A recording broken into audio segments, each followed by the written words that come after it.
This just be my room right here. Them boys shot my house up. I was right there on the bed, me and my little brother Quan. They shot my house up from right here. This is my mama's shit right here. They shot my mama's house up. They shot this part right here. My mama was in the room, they shot that bitch up.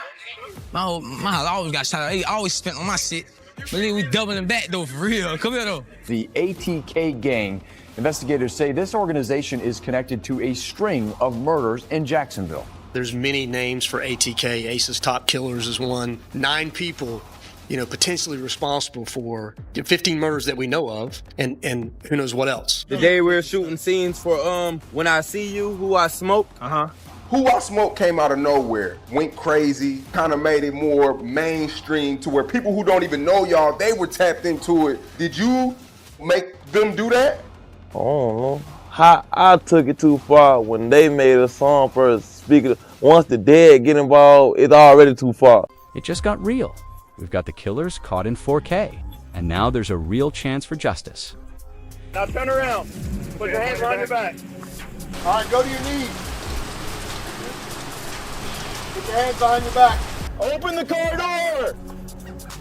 Let me see your hands. With Foolio's murder putting Tampa in the national spotlight, the feds were called in, and they didn't disappoint. Foolio's killers are now behind bars. The details of what they did are shocking, but it's the newly revealed motive behind the crime that has everyone stunned. No one saw this coming. Foolio's murderers arrested. Isaiah Chance, Elisa Andrews, Sean Gaithright, Davion Murphy, and Rashard Murphy are all accused of playing a role in Jones's death. After a month-long investigation, the feds finally made arrests in Foolio's case, and these suspects were literally caught in 4K. The footage is almost cinematic, and the evidence against them is crystal clear. The investigation into this brutal murder was a joint effort between the Tampa Police Department, TPD, and the Jacksonville Sheriff's Office, JS. Detectives worked tirelessly, following leads that ultimately led to the arrest of 3 suspects. On the afternoon of July 27, 2024, the JSO SWAT team moved in. Alicia Andrews and Isaiah Chance were taken into custody at a Jacksonville residence during a heavy downpour. Isaiah Chance, this is the Jacksonville Sheriff's Office. We are in your front driveway. We have a warrant for your arrest. Come to the front door with nothing in your hand. All right, go to your knees. Put your hands behind your back. Now turn around. Put your hands behind your back. On the other hand, Sean Gate was apprehended at a local Jacksonville shopping center. Open the car door. Let me see your hands. Back up to the sound of my voice. Yep. Stop right there. Lift your shirt up. Turn. Do a 360. What? These arrests were made without incident, and the suspects were transported to Duval County Jail, where they remained in custody. However, the story didn't end there. The search continued for the remaining suspect, with the focus turning to Rashard Murphy. Rashard Murphy, a 30-year-old Jacksonville resident, had managed to evade capture. The Jacksonville Sheriff's Office, with assistance from U.S. Marshals, tracked Murphy's movements, piecing together his whereabouts. Their efforts led them to the Collins Preserve Apartments in the Ortega area of Jacksonville. In the early hours of Tuesday morning, a day after the first 3 arrests, SWAT units were deployed to the complex. Officers surrounded the apartment where Murphy was believed to be hiding, creating a perimeter to prevent any escape. According to reports, Murphy had barricaded himself inside with a firearm and was refusing to surrender. Police negotiators attempted to communicate with him, urging him to give himself up peacefully. After a tense standoff, Murphy surrendered just after midnight, bringing the dramatic operation to a close. Now, only Davon Murphy remains at large. All 4 arrested suspects now face serious charges, including premeditated first-degree murder with a firearm and conspiracy to commit premeditated first-degree murder with a firearm. Additionally, Sean Gaithright faces charges of attempted first-degree, premeditated murder with a firearm, and tampering with physical evidence. Authorities stated that the 5 had meticulously planned and executed the plot. In the days leading up to the murder, tensions between rival gangs in Jacksonville had reached a boiling point.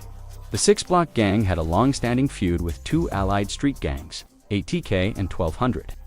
A rivalry spanning over a decade and resulting in numerous violent confrontations and a trail of bloodshed. According to Jacksonville police, Isaiah Chance is a documented ATK member. While Rashad and Davin Murphy are affiliated with the 1200 gang, Foolio's affiliation with 6 Block made him a target in this ongoing gang war. Between June 21st and 23rd, a sinister plot began to unfold. The 5 individuals conspired to eliminate Foolio as part of gang retaliation. They traveled from Jacksonville to Tampa, determined to track down and kill their target. On June 22nd, the suspects arrived in Tampa in 2 separate vehicles. Their mission was clear: locate Charles Jones and settle the score. The following day, June 23rd, Isaiah Chance and Alicia Andrews began their hunt, tracking Jones and his entourage across multiple locations. As suspects were seen on video following Jones from location to location. In the early morning hours of Sunday, June 23rd, Jacksonville rapper Charles Jones arrived at Teaser's Gentlemen's Club in Tampa for a paid performance. He's the gentleman wearing the red beanie hat. That's Tampa Police Homicide Detective Juan Ramos identifying the rapper, known as Foolio, in new surveillance video from the club's parking lot. Suspects Alicia Andrews, Isaiah Chance, and Sean Gathright watched this video in court Thursday, too. All 3 faced charges in Jones's death in what investigators say was an ongoing rival gang war. After leaving Teasers, the rapper went down the street to Truth 18 nightclub for an after party, posting on social media in live time. This is the video here from his Instagram. Surveillance video from outside that club shows how 2 suspect vehicles continued to follow Jones, just as they did at Teasers, and eventually to the Home 2 suites near USF. They're approaching the victim's position on foot. Video from the hotel and a parked Tesla show 3 shooters firing several shots at the vehicle Jones was riding in, killing him. With video playing such a big role in this case, Gathwright's attorney pushed back. Once again, there is no actual video or identifiable footage that shows that Mr. Gathright was physically present at Home 2 Suites. Is that correct? Correct. The state presented a picture from Gathwright's cell phone taken one day after the murder, showing a bottle of Don Julio. The detective testified that, based on gang knowledge, this represents an insult to the rapper Julio Foolio. Using a cell phone, Chance coordinated with the other suspects, setting the stage for a deadly confrontation. On the fateful night of June 23rd, their plan came to a horrific fruition. Charles Jones and his entourage were tracked to a residence 2 suites at 11606 McKinley Drive. The suspects' vehicles followed them to the location, where the final act of this tragic story would unfold. At 4:15 in the morning, Jones began to head to a hotel on McKinley. One of the suspect vehicles is seen following the victim. However, instead of following them into a parking lot, they stage across the street. Surveillance footage captured the chilling moments leading up to the murder. One of the suspects' vehicles circled Jones's parked cars twice, seemingly to confirm their target's location. Then, in a coordinated attack, 3 armed shooters exited a vehicle and took their positions. The feds obtained multiple angles of the footage, clearly showing the shooters' every move. And you can see the shooters are getting in position for their planned out murder. Once in position, the shooters opened fire on Foolio and his companions. Foolio's car sped off immediately after the shots rang out, but Foolio, sitting in the front passenger seat, was directly in the line of fire. And they are shooting at Charles now, and you can see that he's the passenger in that car that's moving and trying to flee. The barrage of bullets was relentless. The shooters, identified as Rashad Murphy, Sean Gate, and Devon Murphy, fled the scene, leaving behind a trail of chaos and devastation. Foolio wasn't the only victim. Police revealed that 3 others sustained gunshot wounds but miraculously survived the attack. At 4:38, 3 shooters exit a vehicle and walked in the direction of the hotel. They murdered Jones with a handgun and 2 rifles.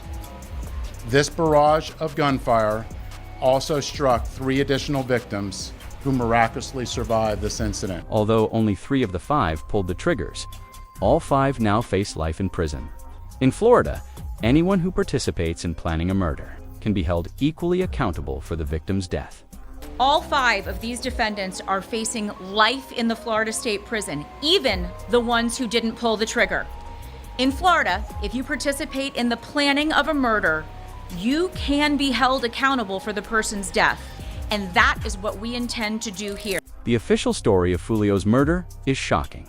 But an even more sinister plot was uncovered, both on the streets and across social media.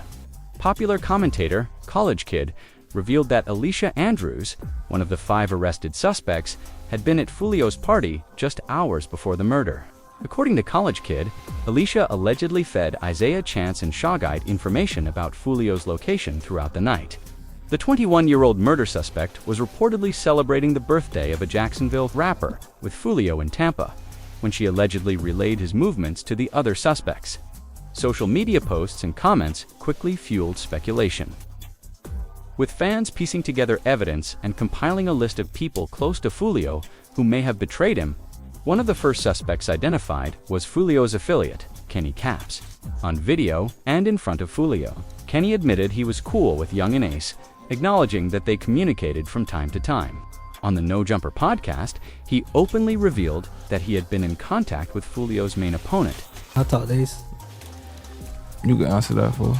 I talked to Ace like a week ago. Even saying he was cool with him while a visibly uncomfortable Foolio sat beside him.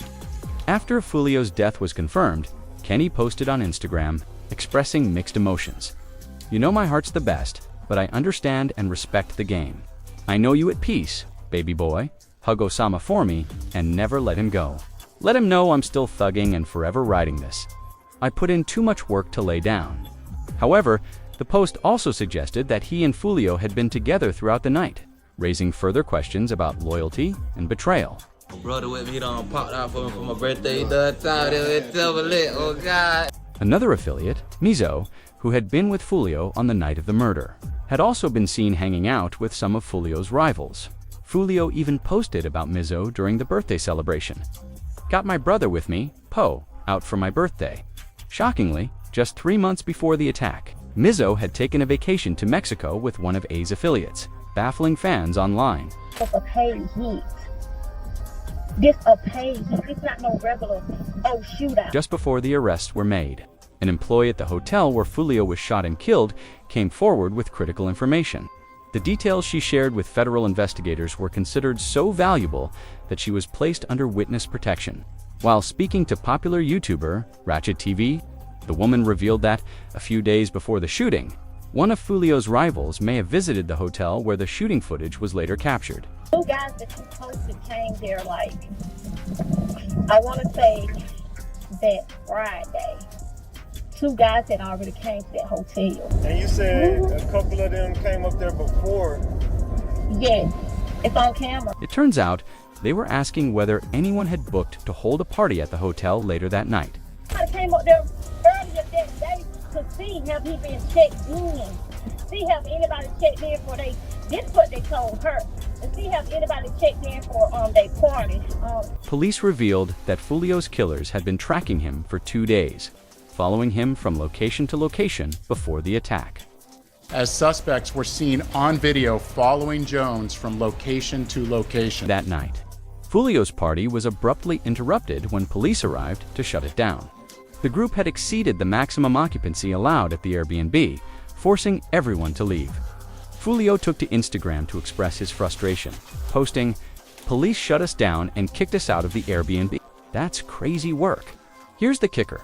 The hotel only came into play after they were kicked out. It seemed Foolio had a backup plan in case the cops shut down his party, since Airbnb parties often attract police attention. Moving to a hotel was a safer option, but only Foolio's closest affiliates would have known about it.